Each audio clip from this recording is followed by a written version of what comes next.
All right, Mark Rogers TV, the voice of college football, coming your way on a live stream here on a Saturday afternoon. We are in mid-June. I soaked up some sun for the day, and now I want to talk some college football. I was outside a long time today with some thoughts on what to talk about today in June with absolutely no news, but always something to talk about, as we are knocking out all sorts of ratings and rankings and lists here at Mark Rogers TV, the voice of college football, during the offseason to get you set for 2018. All right. So, of course, we are going to get you set with top 10 at each position nationally. We're going to look at the top 5 in every conference, as many conferences as we can get to at every position. We are ranking the schedule 68 all the way up to number 1. We're ranking the teams. Hopefully I can get to 130 all the way up to number 1. I've started my notes there. You may have seen on SG1 Sports that I posted a video there the other day talking about the top 10 dark horses for 2018. So head over to SG1 Sports if you want to take a look at that video and in-depth analysis, not just like a quick, hey, look out for Texas, look out for Iowa, but a legitimate hardcore look at the personnel and the schedule for the 10 biggest dark horses for 2018. And now I'm thinking, okay, I'm going to throw it out to you guys in regards to the most difficult Power 5 conference to predict for 2018. Has college football become so predictable? On a day in which we saw Game 4 in the final game of the NBA championship game, or finals, played last night, and Golden State had no issue with the Cleveland Cavaliers by 23 points, and except for Game 1, really weren't seriously challenged inside the last minute of the game. Golden State, clearly the best team in the NBA and clearly the best team in this series. And for the 4th straight year, we've got the same 2 teams in the NBA Finals.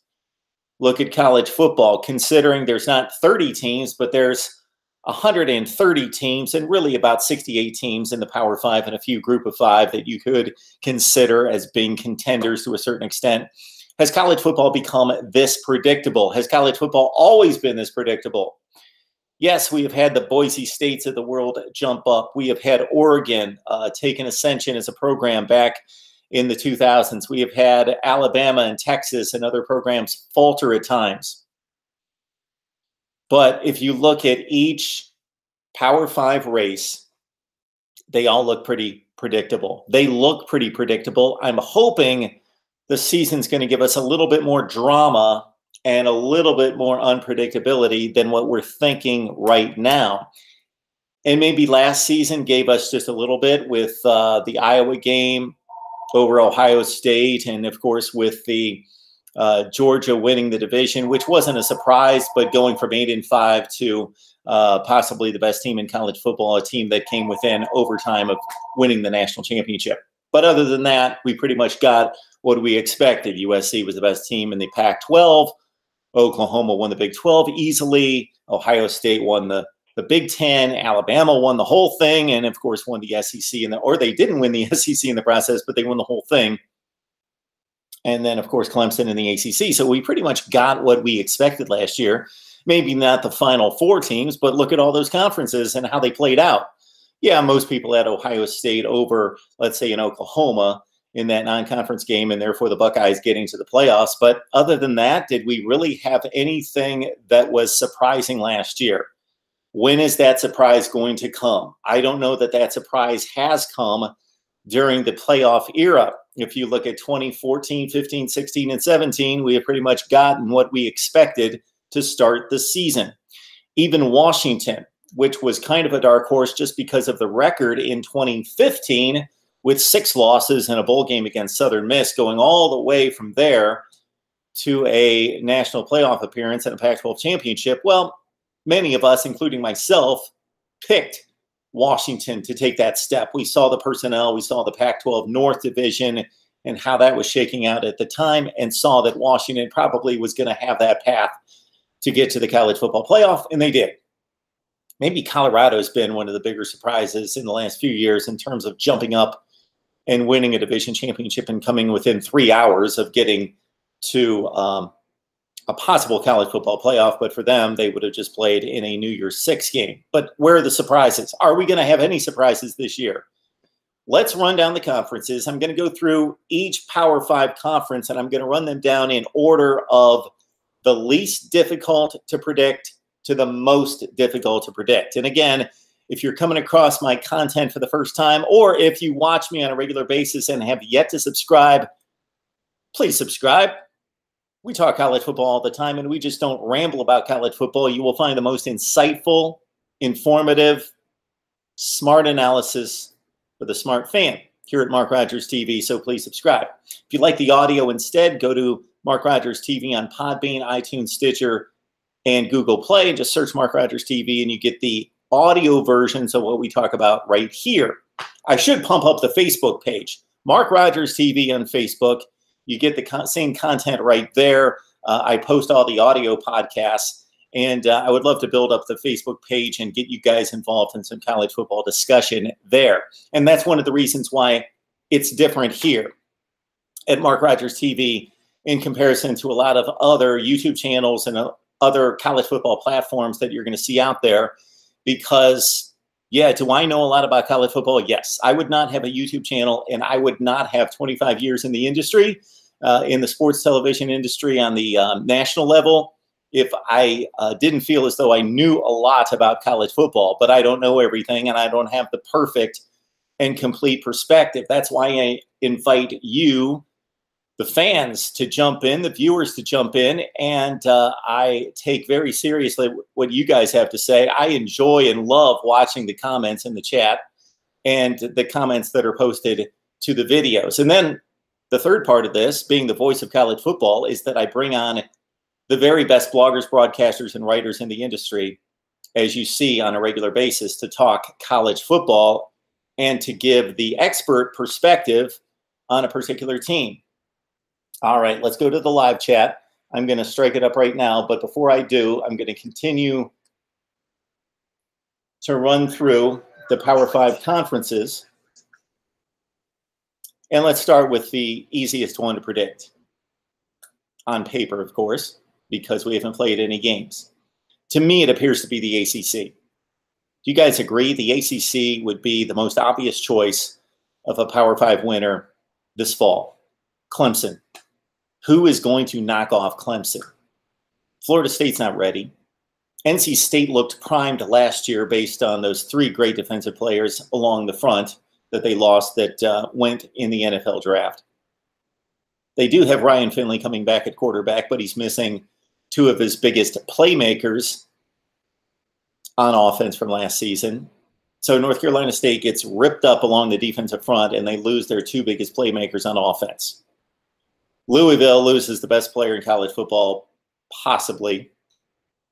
The most dynamic, most exciting, most breathtaking, game-changing guy for one play, yeah, Lamar Jackson. Boston College is a dark horse that could be really good this year. But to challenge Clemson, I think it's still Florida State. If anybody has a chance, it's Florida State's roster talent, top to bottom, and maybe huge improvement in James Blackman's second season. But that Clemson defensive depth chart is ridiculously good. It's crazy good. It's great. And so Clemson, to me, is by far the division winner in college football, or the conference champion. The division winner might be Georgia. The easiest division pick might be Georgia out of the SEC East, but we know who Georgia will probably have to deal with in the SEC West in the championship game. So for me, it's Clemson. Easiest conference champion to predict. Who's going to beat them? Florida State, NC State, Boston College. Championship game. Sure, anything can happen in one game. How many times have we seen anything happen in one game that we really didn't expect? Conference championship games. We've had a few slight upsets in the SEC going back several years. Since the beginning in 1992, we've had some slight upsets in SEC championship games. Tennessee was marching on to the national championship game in 2001 and lost to LSU. And there's been a few other minor upsets in SEC championship games. The Big 12 has probably provided when they actually had a championship game, and now, of course, they renewed that last year with Oklahoma and TCU. The Big 12 gave us the most upsets. The big one, of course, James Brown in Texas over Nebraska way back when the Cornhuskers looked invincible.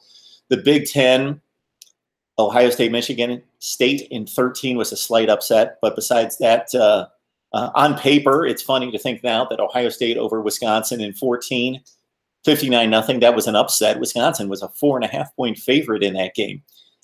But we're just not getting big upsets in championship games, conference championship games. So, yes, Clemson and Miami will step on the field for one game, and Miami will have its shot. They don't have to win a series against Clemson, so they've got a shot for 3 hours to pull off the upset. But otherwise, Clemson seems to be the most lock, stock, barrel pick in college football for a conference champion. Miami's close to it as well. Who's going to knock off Miami? Virginia Tech would be the obvious selection there. They lost all sorts of issues on defense, lost all sorts of players that are potentially creating issues on defense, with the Edmonds brothers moving on in particular, both first-round picks. And now Virginia Tech has a defense to fix, the offense as well under Justin Fuente. They do have two known commodities coaching those sides of the football in Justin Fuente offensively, Bud Foster on defense to try to fix it, plus the Hokies host Miami this year. So maybe Virginia Tech wins that against Miami, and maybe that's our upset in the ACC. But otherwise, it looks like a clear-cut Clemson versus Miami ACC championship game. All right, I'm going to check the chat. I'm going to continue on to the second easiest conference to predict.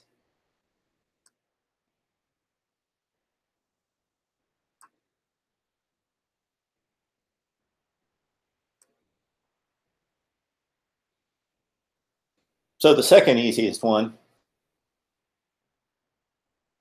we've got quite a few comments here. I'll see. So Pro Sports Central, Big 12, the easiest. The easiest with who?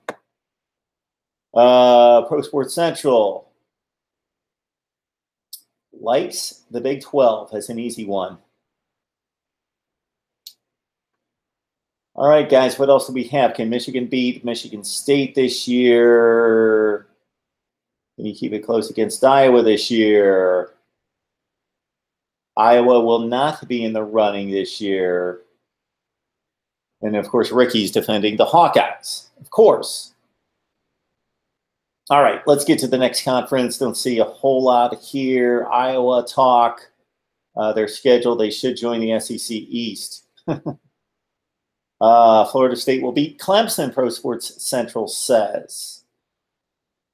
Trying to think where the game is. I believe it's in Tallahassee this year. So maybe FSU and James Blackman in his second year. DeAndre Francois, of course, still will battle for the job.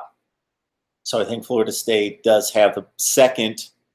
That would be a tough call. Florida State's roster, Miami's roster have to go depth chart comparisons, but they're very close in challenging Clemson. But Clemson seems to be the clearest selection for a Power 5 champion as we sit here June 10th, whatever it is.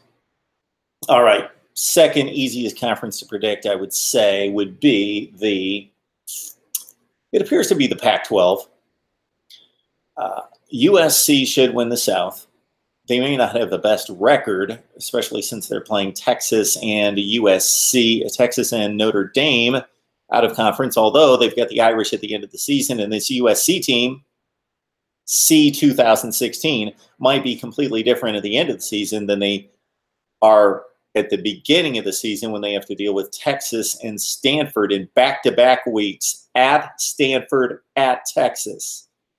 But they had to face a similar challenge 2 years ago when Sam Darnold, of course, was placed into the lineup and Max Brown was yanked. And USC started 1-3, and then they ran the table and won the Rose Bowl. So USC's roster still puts them in prime position to win the Pac-12 South, maybe losing 2 non-conference games, but maybe, let's see, going 7-2 in the Pac-12, and they go 9-4, or they go 8-4 in the regular season and still make it to the Pac-12 championship game to face Washington, you would think. So Stanford's going to be there. Oregon, I like as a dark horse possibility because I think they have 5 or 6 really tremendous explosive players, top-notch players on defense. They're thin at running back. They have some good wide receiver talent. They've got a good offensive line, and they have Justin Herbert at quarterback. But it appears as though Washington's the class of the Pac-12 North and would be a decided favorite right now in June over USC in the Pac-12 championship game. So I'm going to say Clemson and the ACC, easy as Power 5 to predict. And then we go with Washington in the Pac-12. And I will try to follow the chat, and I would respond to more of the chat, but by the time I dive in here, I don't know what you guys are talking about exactly. Ricky says, Iowa State is Iowa's little brother, always have, always will be. Nebraska doesn't have any family. No, they don't. Get ripped away from them when they left the Big 12. Nebraska had its family, with Oklahoma in particular, also Colorado, Kansas State, and the rest of them. UCLA under Chip will be good this year. I believe so. They were one of my dark horse picks, Navy Thomas. Big 12 is the little 10. Big 12 is tough to predict this year. Who's the favorite? And that's one of the reasons why I have not selected the Big 12 as one of my 2 easiest conferences to predict. And also understand that these are not my predictions. You will see my predictions. The video will come and it will say Big 10 2018 predictions or the Big 12 2018 predictions. So these are not my predictions. Basically, I'm throwing out there, where's this power structure going to get broken this year? It seems so obvious. Do you guys believe that these are the 4 elite programs in college football? Who would they be? I've got 4 programs in mind, and I think these 4 programs, based on coaching, talent, recent record, and projected record, and resources, have distinguished themselves. And it's the easy 3 to select: Alabama, Clemson, Ohio State. Throw Georgia in there. They seem to have separated themselves. Well, things change quickly. You'd go back 5 years, we would see that we would select all sorts of different teams as being in that running. And, of course, Georgia at that point wasn't in the mix. So things change. But right now, it appears as though those 4 teams are the best programs in the country. And then you've got a drop off, and then you can start talking about Oklahoma and Michigan and Penn State and Auburn, LSU, and Miami and USC and Washington and Stanford. And maybe I've missed a few. Notre Dame. I go through the Power 5, and sometimes I just bypass the Irish. Join a conference. Join a conference. Really join a conference. Not just play 5 games against the ACC. I love to see some of these ACC previews that also include Notre Dame, like they're part of the ACC. Dumb. As usual, the comment section is more of a battle than the video. Hey, Mark, did you hear about Josh Jackson? Yeah, I heard about Josh Jackson. I need to dive into that a little bit more. Won't do it right now, but need to address that situation at Virginia Tech, which is huge. Mike Riley to Bama. Only time the Bug Eaters got to Indy, they lost 70-31. Yeah, the Huskers in Wisconsin. That was a rough one to watch, wasn't it?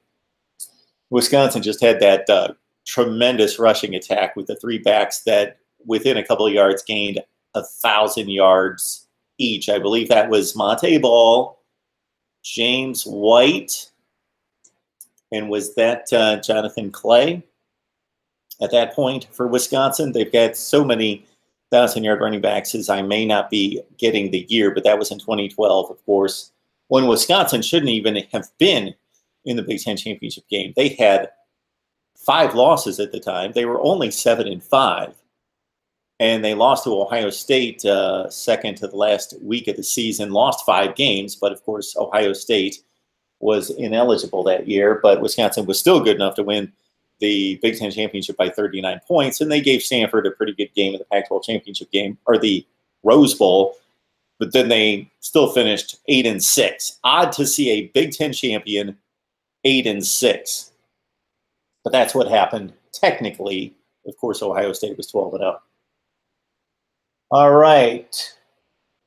ACC Clemson all the way, Alex. Nate Stanley is the first-round quarterback in 2020. And that's one of the reasons why once I get to Iowa, I give the Hawkeyes a chance. Okay, so ACC, the easiest conference to predict, Clemson going to win. Right now, easiest to predict. Maybe I'll go crazy. I'll put on my mad scientist garb and just go crazy and just say, you know, NC State's going to win the ACC and Michigan State's going to win the Big Ten, and West Virginia in the Big 12, and UCLA in the Pac-12, and South Carolina is going to win the SEC. Not going to happen. All right. So, yes, ACC with Clemson, the easiest to predict right now. Washington in the Pac-12, and I'm starting to waver on that one because I do like Stanford possibly causing some issues, and also Oregon, and I don't have the home and away in front of me right now. And, of course, USC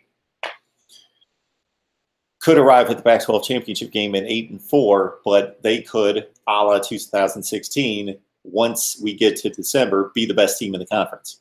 All right, I'm going to say that the next easiest Power 5 conference to predict would be the SEC. And this is the reason. We pretty much know who's going to win the East. We pretty much know who's going to win the West. I believe that Georgia is the easiest division selection, but of course they're going to have to run into Alabama. Is there anyone out there that's going to give me a reasonable, logical argument for either Alabama or Georgia getting knocked off this year? I can't come up with one. I would love to do so.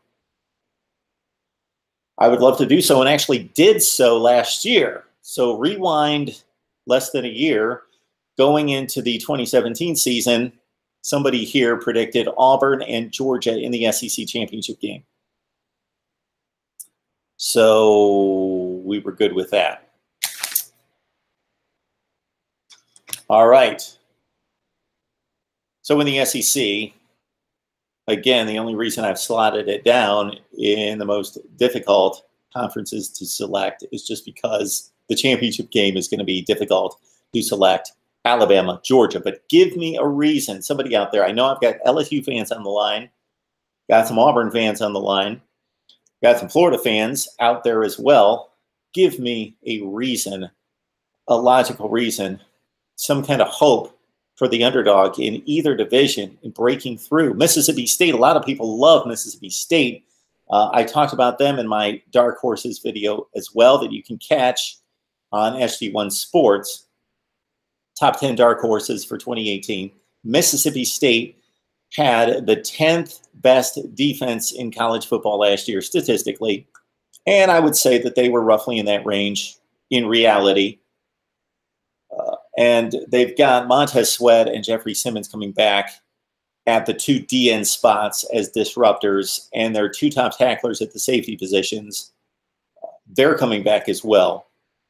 And, of course, Nick Fitzgerald at quarterback, their number 1 running back, 1,100-yard rusher, Arius Williams. And they picked up the number 1 JUCO wide receiver transfer this season as well.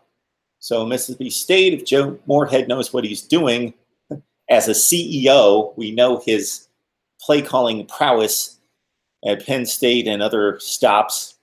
Maybe Mississippi State's the breakthrough. But give me somebody in the SEC other than Alabama, Georgia, and give me an argument there. So NCIS Fanatic 21, Auburn has a chance to possibly knock off Alabama because of Jarrett Stidham. That would be Jarrett, not Jared Stidham, who, yeah, he's a good quarterback, probably one of the 10 or 15 best in the nation. And, yeah. he would be one of the guys that I would want facing Alabama. Did it last year, won the game. So Auburn, if they can pull off what they did last year, but of course they were at home on the Plains, so that means, you know what that means? That means Auburn's got to go on the road this year to Tuscaloosa and make that happen. LSU's the one team in the Western Division amongst the contenders that has Alabama at home.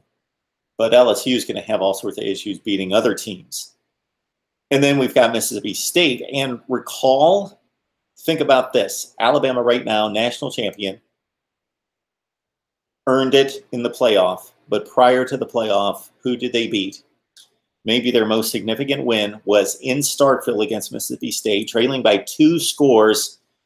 And it was actually Jalen Hurts. You know, all of you who love Tua, and there's good reason to, he pulled it out of the fire in overtime last year. Consider and give some of that championship love to Jalen Hurts, because he pulled out the game with big plays to Calvin Ridley, well-thrown footballs and scrambles on 2 scoring drives to pull that game out in Starkville. But what that means for this season is Mississippi State has to travel to Tuscaloosa. So I love where you're going, NCIS Fanatic 21, with Auburn, and then I'm going to throw Mississippi State into that possibility as well, but both have to go to Tuscaloosa.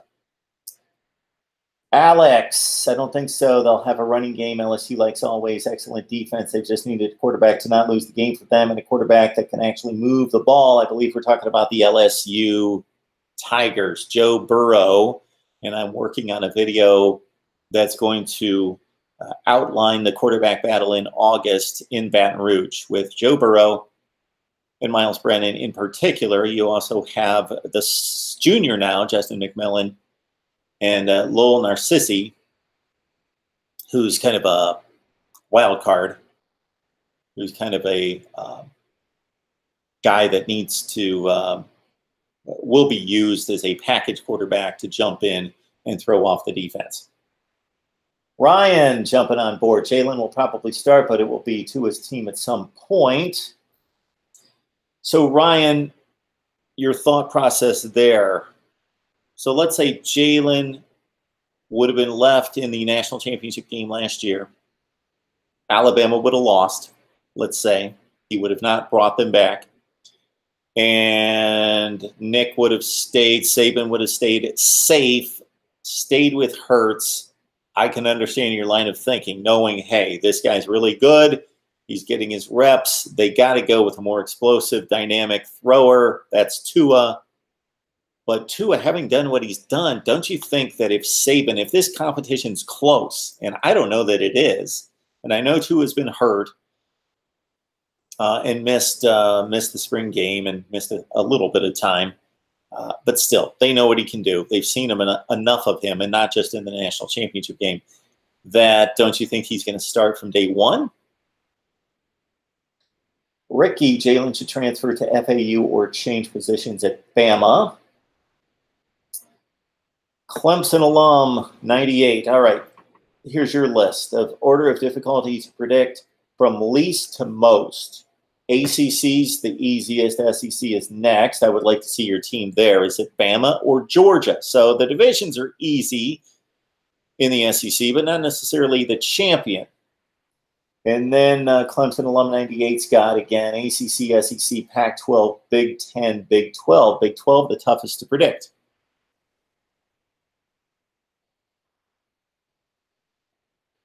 Ryan, Ole Miss will have a very good passing attack and gets Alabama at home. Alabama lost their top 6 defensive backs. Yes, they did. So that could be a possible upset for the Rebels. Sharks, which would open the door for Auburn and Mississippi State. Okay.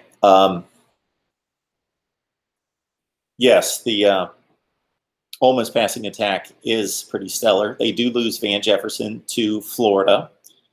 The quarterback that replaced Shea Patterson, Jordan Ta'amu, very good. Played it reasonably in the vicinity of what Shea Patterson was producing.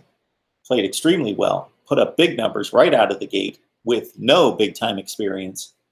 And so Ole Miss is going to be scary. They're going to be fun to watch, and they're going to scare teams like LSU and Texas A&M, teams like that are even better than them when you look at the entire roster, but that have holes and trouble scoring. Teams that have issues scoring, like an LSU, even though LSU is significantly better than Ole Miss could scare teams like that. Mississippi State even to a certain extent. But Alabama, the issue with Ole Miss is their defense last year was atrocious, and they lost one of the best defensive ends in the country, Marquise Haynes. And their defense was awful, awful, awful. Bottom 2 in the SEC in every meaningful statistical category last year. So for Ole Miss to pull off the upset against Alabama is kind of difficult for me to buy that one. So, again, we've got the ACC locked up by Clemson, Washington, the clear-cut choice in the Pac-12, although Stanford and USC, you got to give them some love, along with Oregon as a dark horse. And then, again, the SEC, the only difficulty there seems to be, who do you pick in the Alabama-Georgia championship game? All right. Fourth easiest or second most difficult to select, I believe, is the Big 12. I think it's close between the Big 12 and the Big 10. Big 12, Oklahoma, the champion, the best team last year by far, not even close, ripped TCU twice, and TCU being the second best team. And we know what Oklahoma has lost, not just Baker Mayfield, but a lot on defense. Okoronkwo was their main disruptor along the defensive front in particular. They lost a lot in the secondary as well. All right, TCU's got a new quarterback in Sean Robinson, replacing Kenny Hill. And despite Kenny Hill's issues, he finished strong last year and became a little bit better of a passer and was a big running threat, had a ton of experience, and Sean Robinson has to replace him. Now, Sean Robinson had the opportunity to step in for TCU in its loss against Iowa State on the road, so he did taste some real gunfire. You've got Texas. Man, I would love Texas if they would have held on to that defense with Deshaun Elliott, Malik Jefferson, and Holton Hill. They were loaded. They're going to have to replace those guys and replace with youth. Texas, you talk about Alabama losing their top 6 defensive backs, -1. There's somebody coming back in that mix, but 6 of their top 7. Texas, on the other hand, picks up 4 or 5 of the top 10 or 15 defensive backs in the nation. Now, are those guys going to be ready? I think you play the numbers game there. 2 or 3 will, 2 or 3 won't. B.J. Foster, stud, he probably will. Actually, they're all studs. But some won't be ready to play big-time Big 12 college football in Season 1. So Texas, TCU, Oklahoma. Anybody else? People like West Virginia. They seem to be the chic pick because Will Grier is back. And I get that. I just don't think the roster is that good. Have to see where those key games are played, but unlike having to figure things out in the other conferences where you've got to look at the schedule to see who plays who, and it becomes a major factor, as we will talk about in the Big 10, it's not a factor in the Big 12 because everybody plays everyone. It's just a matter of where you play. So yeah, the Big 12, I believe, is a toss-up. I would give the slight nod to Oklahoma. Don't forget about Oklahoma State, despite the quarterback issues and 4 guys vying for the job and losing James Washington at wide receiver, that Oklahoma State will be a factor this year. I'll check out the chat, but I believe that the Big 12 would be the second most difficult conference to select this season. Donovan Robinson, we have the toughest schedule, in my opinion. LSU. You just might get Florida and Georgia out of the East. You've got the SEC West, which I believe is still the best top to bottom. and LSU has Miami. I don't think you have anybody else in the non-conference that you really have to worry about. Ricky, Iowa, Vandy, national championship. My dream, someday. Why not this year, Ricky? Let's do it this year. Vandy, Iowa. Okay. Guys coming up with a whole lot here. Texas lost the defensive back who was lucky on a lot of those interceptions. Malik Jefferson had a good year because of Todd Orlando. Yeah, Poona Ford, I forgot to mention, is really all they lost. Most of the defense is back. And West, that's one of the main reasons why I'm leaning Texas. Leaning Texas right now. Sam Ehlinger, most likely a quarterback, in winning that battle over Shane Buechele. Sam the runner, Shane the thrower. Shane seemed, not necessarily right now, but in the games last year, they have a better grasp on the offense, more accurate passer, not necessarily a better arm, more accurate thrower. And Ehlinger, though, he's a fiery guy. He's a leader. He's a tough guy. And the rest of the Longhorns like to play around Ehlinger. You just looking at the horrible coaching of Mark Helrich. He got the second best raw talent to USC and we're coaching it up now. Texas lost to Kansas in 16. Nobody should ever lose to Kansas in football. Yeah. All right. So, yes, the Big 12 would be difficult. But the most difficult conference in college football to select for me would be the Big 10. Now, if you could take one of those Big 10 Eastern Division teams, especially Ohio State or Penn State, and to a lesser degree Michigan, and to a much lesser degree Michigan State, and take them and throw them in the West, then it becomes a lot easier. But when those four teams, they might beat up on each other this year. I could certainly see that happening. I could see a glut of 10-2s and 9-3s in the Big 10 East. And we may not see the best team in the Big 10 survive. In the West, it's clear-cut with Wisconsin. I know Ricky likes Iowa, of course. And here's the argument for the Hawkeyes to shake things up. Nathan Stanley, possibly the best quarterback in the division. Alex Hornibrook, a close second. I would have told you Stanley before I watched the Orange Bowl. Hornibrook impressive against that tough Miami defense. He looked really good in that game. If that's the Hornibrook we get consistently, especially against the good teams in 2018, maybe Wisconsin runs the whole thing and survives the Big 10. But Iowa's got this argument. They've got the easiest Big 10 East schedule out of the contenders. They don't have to deal with Ohio State, Michigan, Michigan State. They do have Penn State on the road. But Iowa only gets Penn State. They don't have to deal with the other three. Iowa plays Wisconsin at home. They play Northwestern at home. They play Nebraska at home. Iowa has Noah Fant coming back as a security blanket for Nathan Stanley. Noah Fant is one of the very best tight ends in college football. They have Nick Easley, not a top-notch wide receiver, not a dynamic game-changer type, but another security blanket in the slot with 55 catches last year.